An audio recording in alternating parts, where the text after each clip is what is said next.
Hi everyone, I'm super excited to be making this video.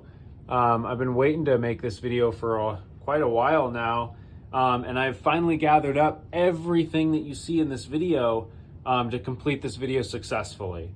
So as you can see, I have a ton of stuff to talk about here. I hope this video finds you well. In this video, I'm going to be showing you every single thing that you need or are going to need to start off when you put triple pipes on your 2002 to 2006 two-stroke Yamaha Viper 700. Although this video is specifically targeting the SX Viper 700, a lot of this information that I'm going to talk about is also going to be applicable to other early 2000s two-stroke Yamaha models as well. The reason I wanted to make this video is because I myself struggled to find all this information when I decided that I wanted to take it a little step further with my Viper and put triple pipes on it.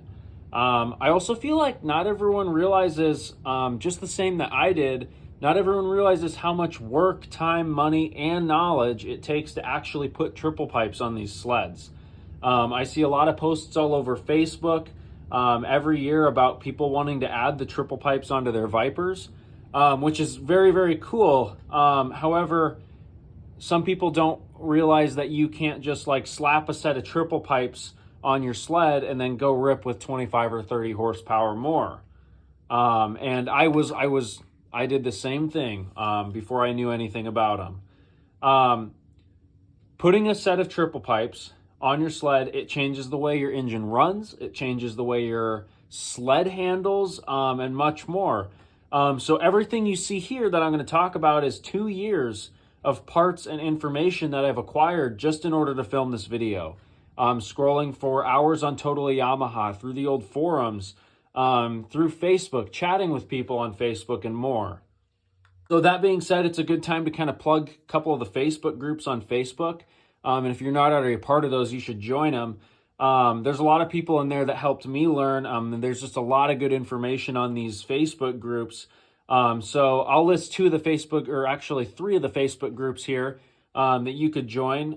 Make sure you fill out, if you're going to join, make sure you fill out all those questions that we ask you at the beginning when you request to join. It helps us kind of filter out the spammers. But yeah, I want to thank everybody in the Facebook group. And just anyone who's helped me gather the knowledge and information I needed in order for me to film this video in the first place. So thank you.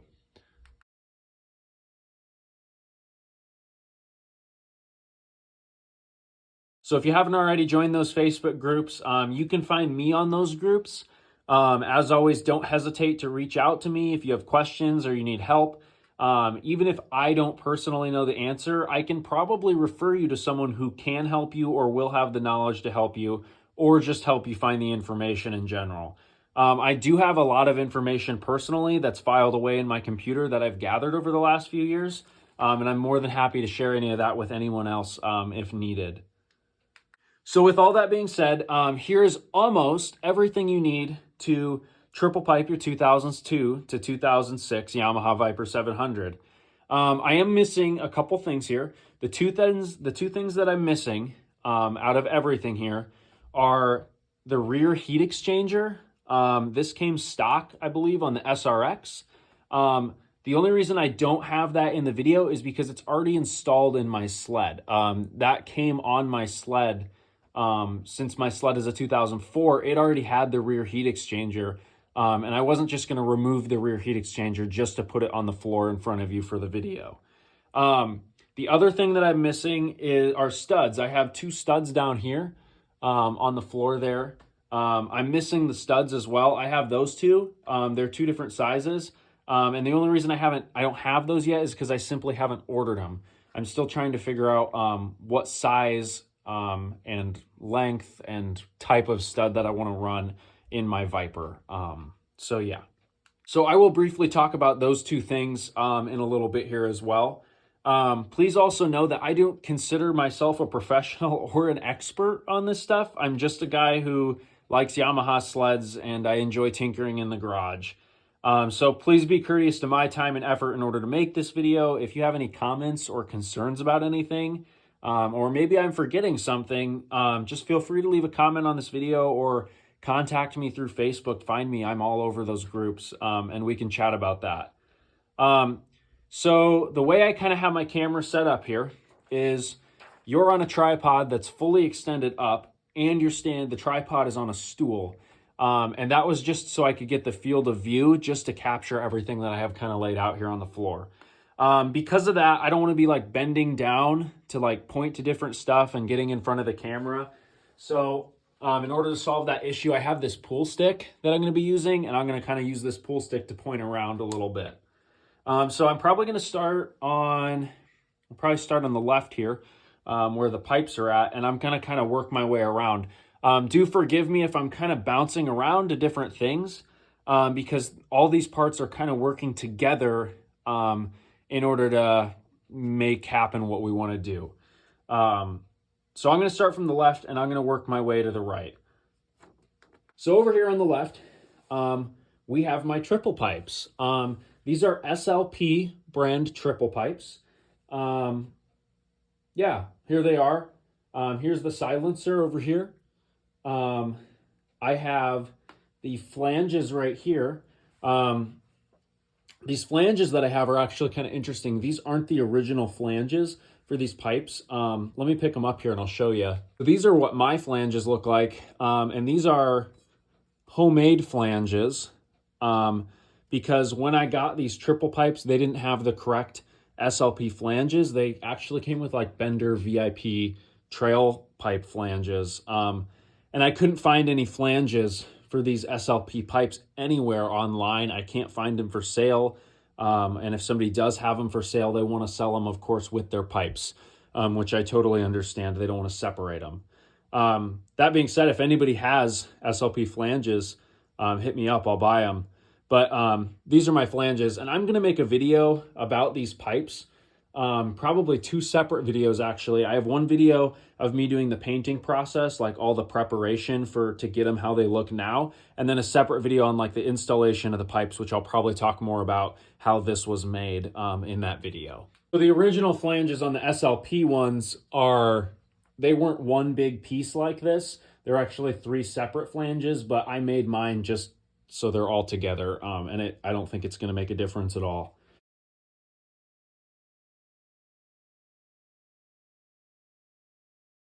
So we got the pipes. These are, I'll talk about this more in that other video that I was telling you about. I'll be posting that shortly, hopefully in the next month or so. These pipes were painted with VHT high heat header paint. There's 2 or 3 coats of primer, 2 or 3 coats of matte black paint, and then they have VHT clear semi-gloss paint just to kind of top it off and give them a little nice shine. If I were to do this again, that's the same thing that's on the flanges, the pipes, and the silencer. If I were to do all this again, I would have had them sent off to get ceramic coated. And the reason I didn't do that was because at the time that I painted these, I was pretty much a broke college student. And the local shop that did ceramic coating in my area, they wanted like $700 or $800 to ceramic coat, to sandblast, ceramic coat the pipes, the flanges, and the silencer, which was pretty expensive for me. Now I do have a couple places that I know I can get it done for a little cheaper.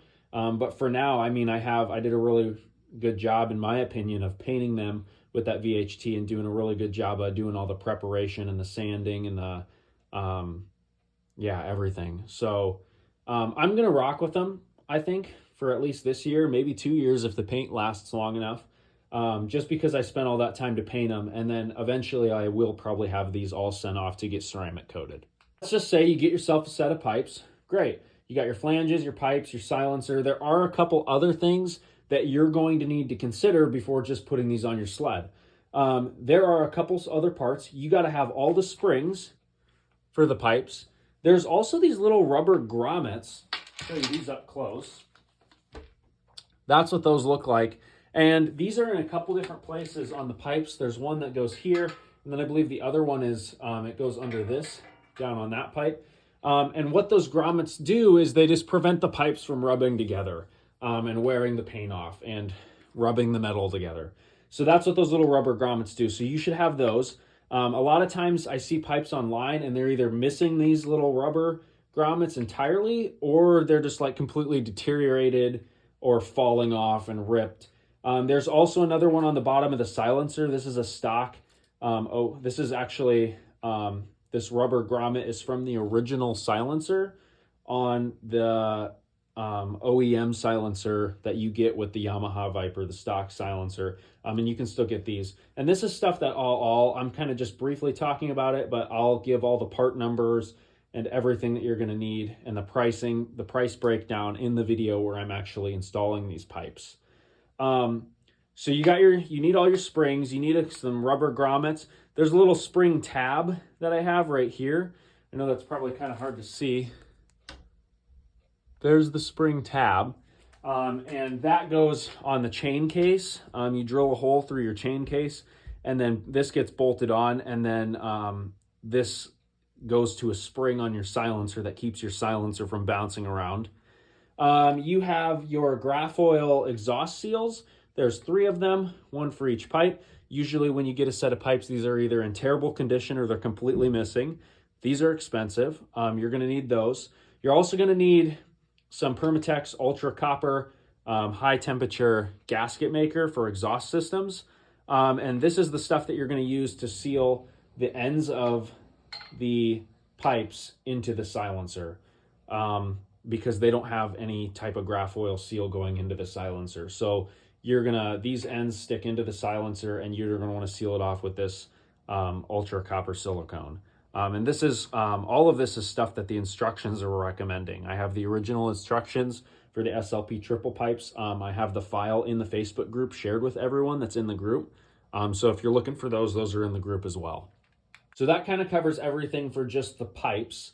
The only other thing you will need is some insulating tape, like heat tape. I've got that right here. This is a more expensive heat tape, but according to those instructions that I was just talking about, you're going to need to remove some of the foam off the underside of the hood and replace it with heat tape. And this is just because the pipes take up a little more room than the stock silencer. They're a little closer to like your power valve cables.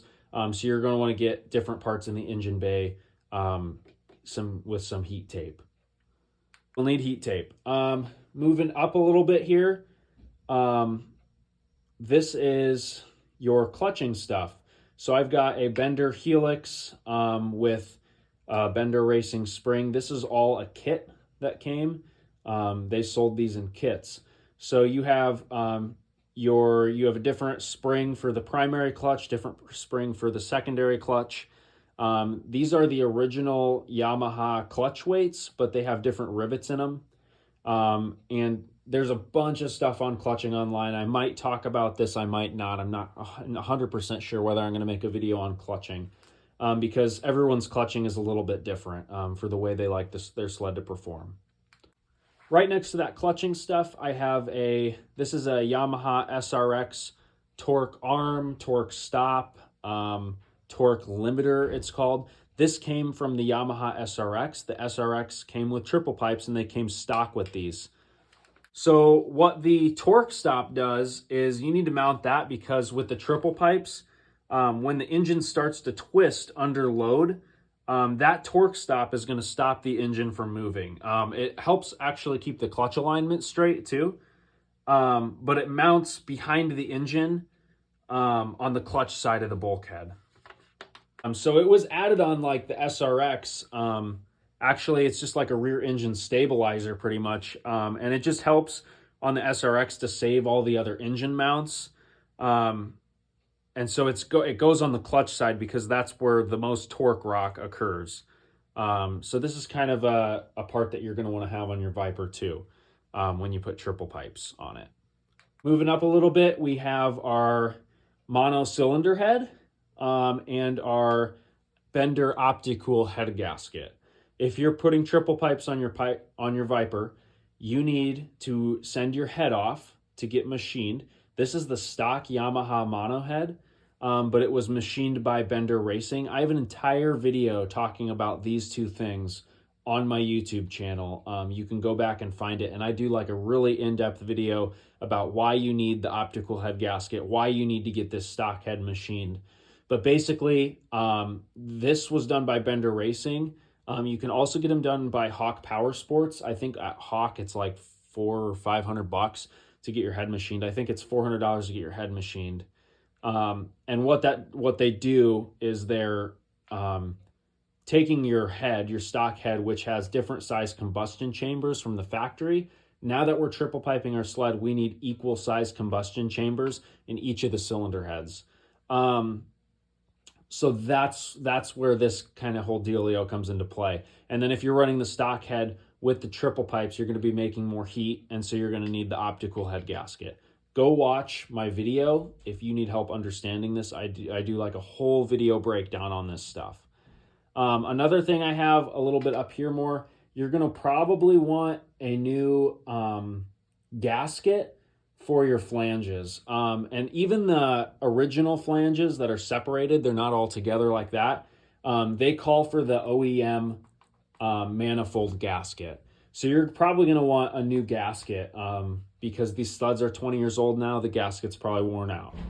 So just maybe consider factoring this in to one of the needs for triple pipes. Right here, I have a bunch of jetting.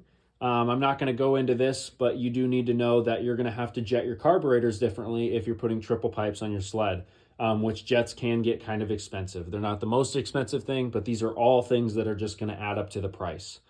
The last thing I have on this side is the airbox, and this is just like a free airbox mod that it's recommended for like all the Bender pipes that you cut this hole in the top of your airbox. And it allows the engine to breathe a little more. I'll go into that in a different video when I'm installing my airbox on my Viper. So this is free though, so no worries on that. You've already got that. The last thing I want to talk about kind of that's on this side is reeds. Reeds are not necessary. I have V-Force 2 reeds for mine with spacers that are in pretty good shape that I'm going to be throwing on my Viper.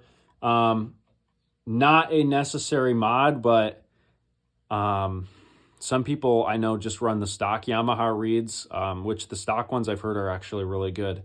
I've never heard any bad things about those. But in my opinion, if you're putting triple pipes on your Viper, by not putting a different set of reeds, you have the potential to leave just a little extra power on the table. So I kind of set that aside, and I just have like different gaskets and spacers for them. So I wouldn't consider these a need for triple pipes, but I would consider them just like a good upgrade if you're doing all this other stuff and you already have everything apart. If you have a set, I know they're kind of expensive, you might want to consider throwing them in. So on the right side here, if I took my pool stick and I divided all of this stuff is like for the pipes. This is like engine stuff. When you go to triple pipe your snowmobile, the Vipers spin the track in stock form. With the stock OEM pipe, they'll spin the track. They got a lot of power. They're a fast sled. That being said, when you go to put triple pipes on it, you're going to be making that much more power. And what's the point, in my opinion, of making that much more power if you can't put that power to the ground? So on the right side of my pool stick here, this is all the stuff. This is like traction stuff. So this is what you need for the pipes. And then you want to utilize that power the best by taking that power, that extra power, and putting that to the ground. So all this other stuff is going to be kind of how you're going to put that power to the ground and how you're going to keep your snowmobile maneuverable and controllable with the power. One of the bigger things in putting your power to the ground is going to be simply just like setting up your skid for the way that you want to ride. This means like setting up your suspension, adjusting your suspension.